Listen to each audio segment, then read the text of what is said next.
Hello, hello, hello, hello. Welcome to the Quotable Classroom with Miss Z. I'm Miss Z. I'm so glad you could join me. Um, Thought I'd go ahead and put a video up. It's been a while. It has been a whirlwind. Just finished my first 9 weeks teaching. New teacher in my 40s, 46. Decided back in my early 40s to go back to school to finish my degree. It's turned out great. I'm so glad I did. And I wanted to pop on here and let you guys know how it has gone so far. I have a wonderful job working in a wonderful school district around incredible people who are truly passionate about educating our youth. And that is quite a phenomenal feeling to experience. Um, I want to encourage everyone out there to never give up. Never give up. Find something you are passionate about and do what you can to make it happen, because we live in a fantastic country where you can do just that. It doesn't matter what you look like, where you come from. Doesn't matter if you've made some mistakes in your life. Uh, you learn from those. You learn from your mistakes. So learn from them, figure out what you want to do, and then do it. Life is far too short to not be working in an industry or avenue that you feel strongly about. And a few years ago, I decided to go back to finish my degree because I have always loved teaching. I've spent a lot of time working as a substitute teacher, as a long-term substitute teacher.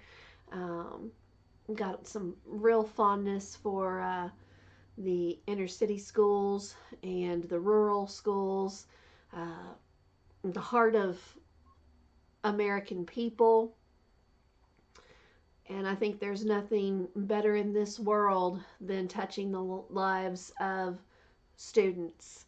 Um, so I chose to go into language arts and social studies. I think those go really well together. Um, and they're very important. They really help, and it's middle school. I started out about 20 years ago thinking there's no way I would ever be drawn into middle school because it's a very challenging time of life for a lot of our youth.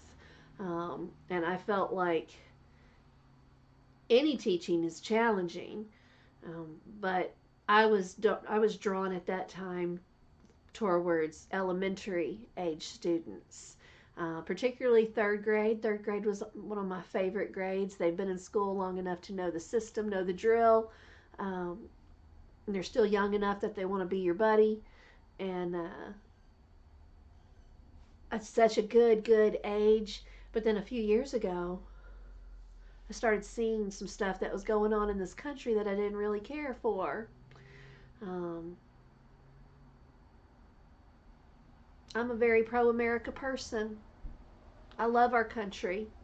I love our country. I think we are blessed to live in the great experiment known as America.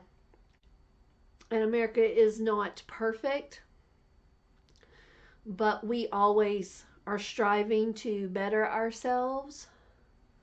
And it's, in my opinion, the country that has the most freedom and the most opportunity for people, because we have pushed that into the forefront of our ideals from our founding. And it just tore me up a few years ago to see so many people come out of the school system demonstrating an ideology that, in my opinion, was very anti American.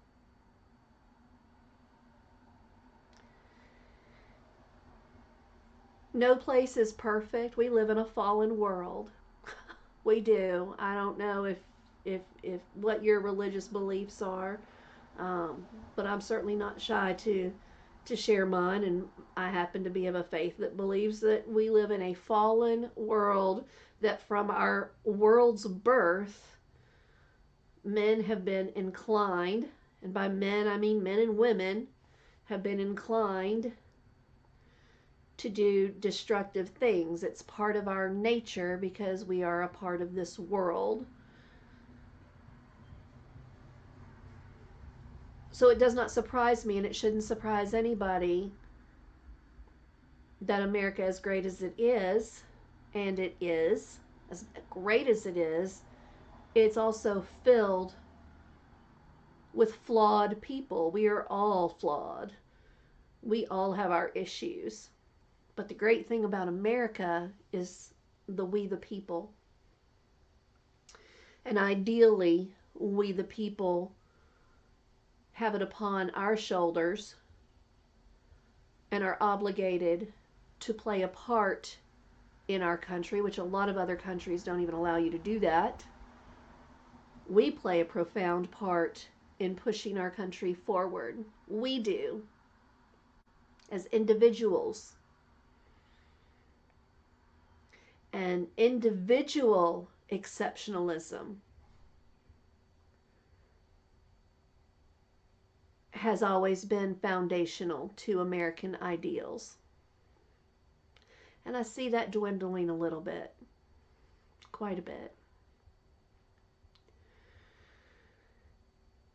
So I gave it some thought as to when I decided to go back to school, I had to give it some real thought. Where did I want to teach? Who did I want to impact most? Where was I going to be given more personal freedom as a teacher? And a lot of the elementary ages, which are so great, those are such phenomenal ages.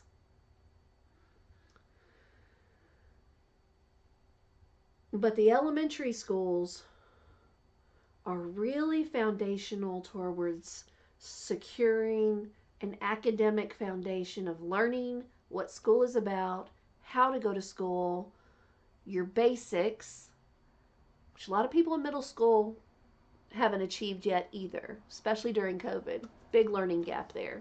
Big learning gap. But there is a really strong focus, and there should be, for academic foundations. And every grade is going to have academic foundations associated with it. So bear with me. If you're in education, you know this already. I'm not saying anything new or shocking or controversial. But you're learning how to read, you're learning how to write, you're learning your ABCs and 1, 2, 3s. And teachers always have to be very mindful and intentional about what they are saying, no matter what grade you're in. But I feel like there's a little bit more of a restriction on teachers in the elementary age.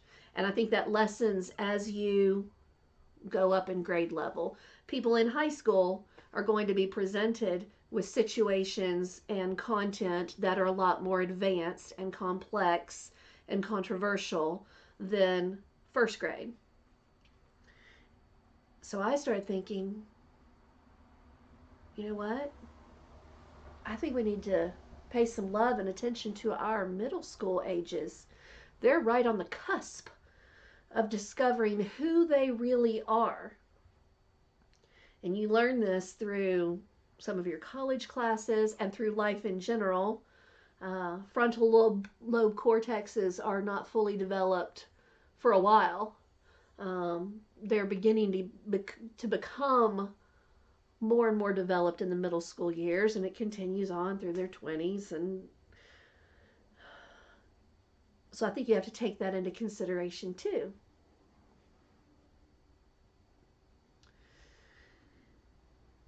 And they're really beginning to question. These students are really beginning to question the world that they see around them. And I find that so exhilarating.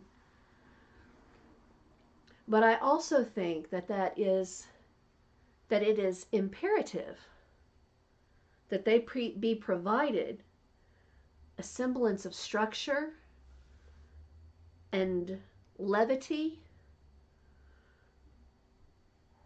and common sense approaches to figuring out questions.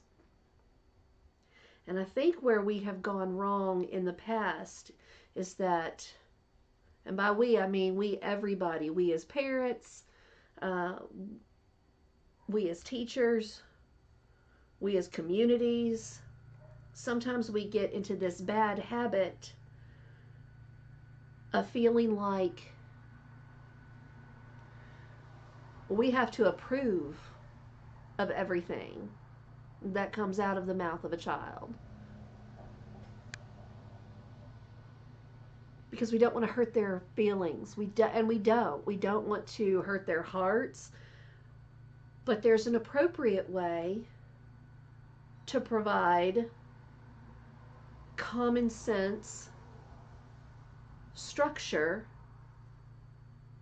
and countering ideas that allow the students to explore what they want to gravitate towards, while also reining it in some. Because having the ability to rein in your thoughts is very important. That frontal lobe cortex is not fully developed, and that's why a lot of students in the middle school age range, those early adolescent years, they respond a lot more emotionally to things. So we need, it is imperative as teachers, to exercise that organ at that age, and then they will be better equipped to deal with complex issues later on that they encounter. I think that's one of the reasons why we have so many students in the college years who are completely incapable of appreciating a different opinion. I know so many students in the middle school age who are capable of appreciating differences of opinions, and they don't get their feelings hurt. They don't need a safe space to belong. That doesn't, I mean, they already feel safe enough in their independence at that age, which is something I've discovered and I love. Excuse me. But that's something we always need to be mindful of, that we're preparing them for what they're going to experience later on. By the time they get into college, they need to go in expecting that they are there to see different opinions. And they don't have to adopt those opinions, but they shouldn't label a different opinion because it's different as hate, which is an epidemic right now, because a different opinion does not equate to hate. And I'm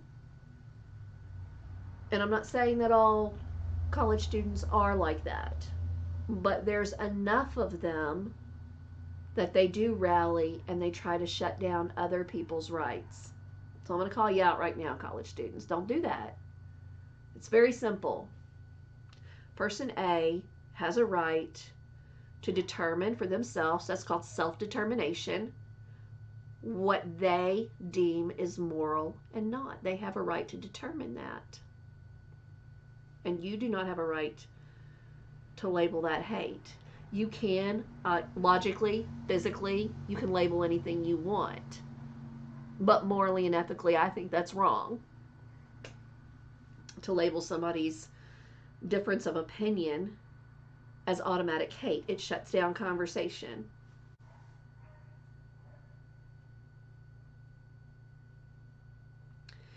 So 15 minutes dwelling on that. I won't dwell on that any further in this video. What I will say is that I have had an incredible first 9 weeks at my school, and it was my first 9 weeks has been a whirlwind of emotions and ups and downs. I went to an incredible school that had very high expectations, and I feel so blessed that my teachers, my professors, grounded me in some truly high quality education when it comes to the subjects that I studied, educational psychology, methods and techniques, and what to expect as best as they could. But when you move into the field of teaching,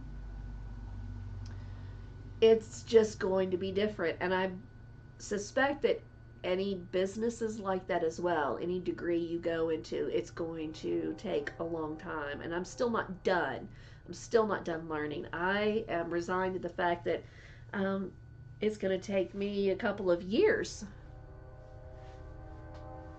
Hopefully, I hope so, because I hope to always be learning and growing in this career. There's always movement and change happening in the educational field. There's always new methods to explore. Um, and just like I want our students to explore what works and what doesn't, and be able to rationalize and hypothesize, I have to do that myself. There's a lot to get into when you're a new teacher. Um, what kind of curriculum are you using? What kind of lesson plans are you making? What are your tools and technology? What are your standards of the curriculum that you're using? Have they been updated yet? They update them quite frequently. What is it like to create a lesson plan for every single day? You don't do that in your clinicals. You do it for a certain amount of time, but there's always that safety net. And when you start your new job, that safety net is gone. So it's really important to find a school who understands and remembers that. And I'm very lucky. I have a school that my principal, my vice principal, and my teachers that I work with, they remember what it's like to be a new teacher. And they have systems in place to help guide you through that. How do you time manage everything that needs to be done? People say, oh, well, you get your summers off and you get your spring break and you get a couple weeks for Christmas, and that is fantastic. That is needed. But most of the time, I spend anywhere from 12, I'll say 10 hours to 14 hours a day working. I leave at 5 a.m. I get to work at 6:20. My contract starts at 7:20 and it goes until 3:20, and school starts about 7:50. But I'm responsible for my students from 7:20 until 3:20. You get one planning period, anywhere from 45 minutes to 50 minutes. Some schools get 2 planning periods. So you need to take that into account as to how much time do you have to actually plan. You cannot go into teaching expecting to work an 8-hour job. It's just not going to happen. I work an hour and a half before school, and I stay sometimes 4 hours after. And some that will go down, I suspect. And it's not every day. I've had to learn how to allow myself to be okay with going home when things are not always 100% done. I went from a job where I left my job stayed there, and I was done after my 8 hour shift. That's where I was before teaching. And there's a plus to that. Um, but at the end of my shift at my old job, everything was done. Everything was done. And that was really good closure. With teaching, not everything is going to get done. Then you have to figure out a way to be okay with that if you are that type of person where you have to have things done, and I am. So that's been an adjustment. That's been a real adjustment. I'd love to know how some of you all deal with that, and any tips and tricks that you want to throw my way, you feel free to, because I definitely need that. I definitely am constantly learning, and I want to keep learning. And I'm learning little tips and tricks, and that's another thing where I have to say I love my leadership at my school. They give me the freedom to make mistakes, which is awesome because I want to give my students that same freedom. I want them to be in a mistake friendly place. Uh, and that has helped me learn, because sometimes you just have to jump into the deep end and learn to swim. But they've also been there to throw me a buoy when I've needed it. You know who you are. Philip, Missy, Carmen, Carol Joe. Throw me that lifeline that I need. How do you you have to make sure that you do the administrative stuff. You have to make sure that you always have something planned. Differentiation for 30 students.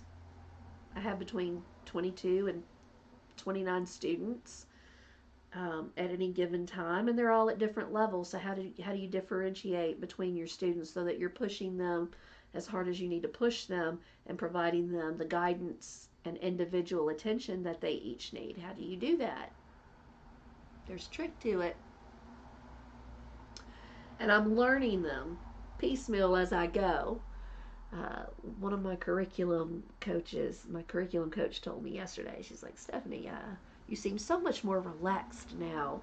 A few weeks ago, you seemed very overwhelmed, and I was like, what did I get myself into? I'm doing terrible at this because I'm a perfectionist. I want to do good at what I'm doing. I'm very passionate. I want to be a good teacher. And your first year, probably your first few, you need to be in a place where you can make mistakes. And I'm glad I am. I'm super glad that I am. You have to be able to move from this class, which is, this class might be full of uh, high criteria students, um, at different levels, each needing you to meet their different levels appropriately. Um, this class might be at a lower level, um, as a whole, with bits and pieces and different students who are up here and up down here, and where their criteria level is. And you have to know how to manage that so that you are most successful in getting them the education that they need. And that's where standards of curriculum does come in handy. Um, and then you might have this class, which is all over the place as well. So moving, when you spend 50 minutes and you're rocking and rolling like this, and then bam, classes change, and you got a whole new set of students. They require you to be at a different level. They might even require you to be a little bit more calm when you approach them. One class might need you to be more, I mean, your emotions as a teacher, I think, go like this. You have to be quite able to navigate your own emotions, because your students' emotions, especially in middle school, they're up like this too. One thing can just devastate their day, as it does all of us. We all have those moments. So we're also not only teaching them the standards of curriculum, we're educating them also on their social emotional growth and how they can help navigate situations that they've experienced, that is no small feat. There have been some days where I just step back and say, hey, we need to address this. Bullying. Sometimes we've had to stop the lesson for a second and have a mini lesson on bullying and name calling and using appropriate names and the devastation that can occur and how people. One of my pet peeves are the jokes that people say that are funny to them and not to another person. And I know you all have experienced that, not only from younger people. There are grown people who still resort to that mentality because they've never been taught that some things are funny to you and not to other people. And that's an important thing to learn, and it's definitely an important thing to learn in middle school. So we're not just navigating, we teachers are not just navigating the curriculum. We're not just teaching about nouns and pronouns and coordinating conjunctions and the Boston Tea Party, and we're navigating an individual's very real emotional needs as well. It doesn't just cut off. It doesn't cut off for us, and it doesn't cut off for them. And that's something that needs to be respected as well. So teaching is not for the faint of heart. You're not going to go in and just open up a book and say, class, open up here. We're going to do this. Here's your book. It's not like that. Some of you guys remember when you were in school, you had these big, thick language arts books and you went through it page by page and you had a list of 25 questions. You were assigned 25 sentences. You might need to write it out. They don't do that anymore. They don't do that anymore. No. We incorporate a lot of technology. We do a lot of hands-on learning, group activities. Our students have been learning how to work in groups. They've been trained to work in groups since they were in kindergarten. So how do you assess a group? How do you assess a group working on a project? How do you assess them individually so that you know this student deserves this grade? That's a complex issue that you have to be trained for. And then you get into COVID. Ripped students away from their environment, what they have gotten used to, what their brains have gotten used to, ripped them away from their friends and from their highly qualified and educated teacher. And teachers are highly qualified. And you put them in a house with parents who love them and who want the best for them, but don't understand educational principles and are being asked to be teachers.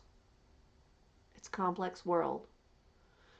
Education, especially right now, is a complex world. And for parents out there, yay you for doing the best that you can. Yay you. And I don't think people are telling you that enough. Yay you. I get the sense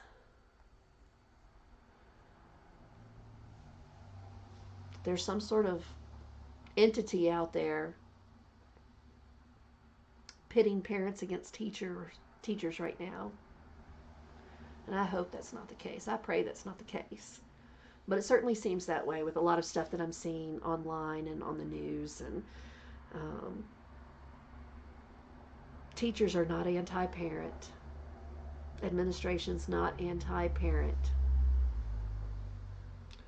We live in a society right now where we get news 24 hours a day, and the news has to come up with something to sell its information, and so it needs to grasp on to all of the controversial issues it can to promote their business so they can make money. Teachers are not against parents at all. Every teacher I've known, and I know I depend on all of my students' parents and guardians to help and be a part of their child's life as much as possible.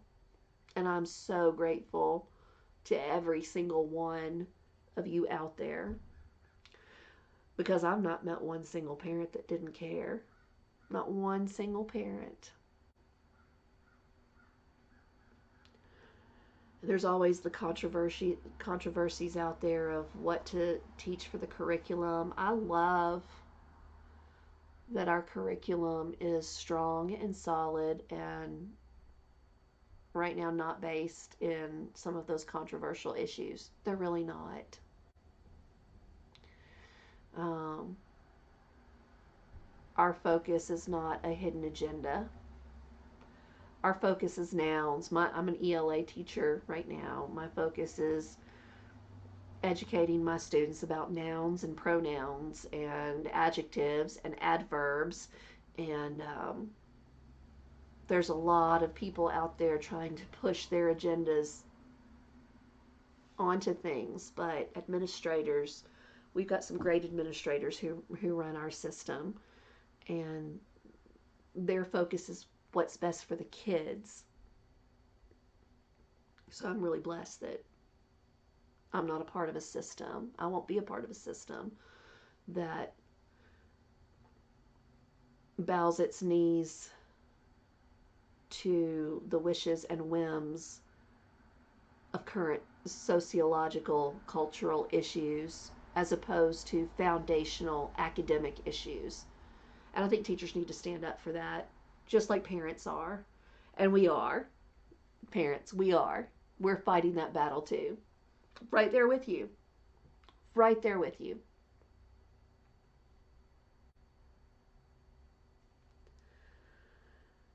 Because we love your children too. So this has gone on 32 minutes. Let me know what you think. Like and subscribe if you like this sort of dialogue. I'm pretty mellow. It's a Saturday and I am wiped out. I've got some lesson planning that I need to do. I've got some reading that I am trying to figure out ways to excite my children about reading, get their skills up. And I have a whole range of students that they all struggle with something. We, just like you and I do, we all struggle with something. So I'm trying to figure out the best ways to incorporate some exciting lessons, or at least some lessons that engages them as best as we can. So I don't have time to deal with these socio-political issues going out there. That is not on my agenda one bit. I love my students for the individual persons that they are, that each of them are. And they are so cool. They are witty and bright and serious and studious and funny and hard-headed and great athletes and super inquisitive and super challenging, super individualist, and I love that.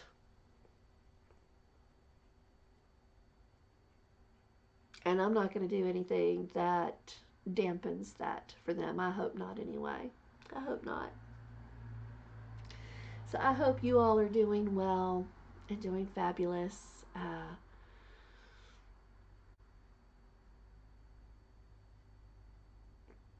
Don't believe the news media so much about what all teachers want, what all teachers believe. what all teachers are trying to do. They're just trying to make their money. They're just trying to be the business that they are. It is a business. Um, your teachers are working most likely 14 hours a day, doing the best that they can, trying to bring our students back up to the levels that they need to be at to make them holistically as successful and kind and generous as they possibly can be. Well, my goal is to help them keep their individualistic um, sense of purpose. I want them to find a purpose and know that there is a big, beautiful world out there that is full of opportunity for every single one of them, regardless of race, color, creed, or what have you. That opportunity in America exists for them. And the only thing holding them back is their determination. So, kind of deep. Kind of deep. Let me know how you're doing as teachers. I'm interested in that. Let me know how you're dealing with this current world that we are living in.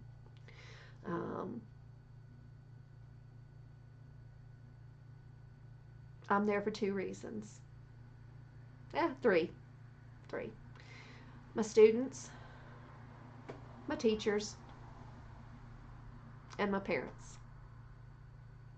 It's a beautiful triangle. So,